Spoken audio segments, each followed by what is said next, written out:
बागवान साथियों, ये हमारे पास एक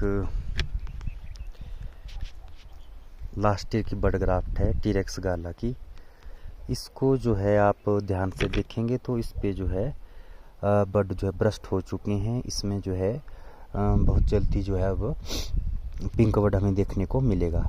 इसके साथ ही हमने डिलीशियस वैरायटी पे ये हमने करी है।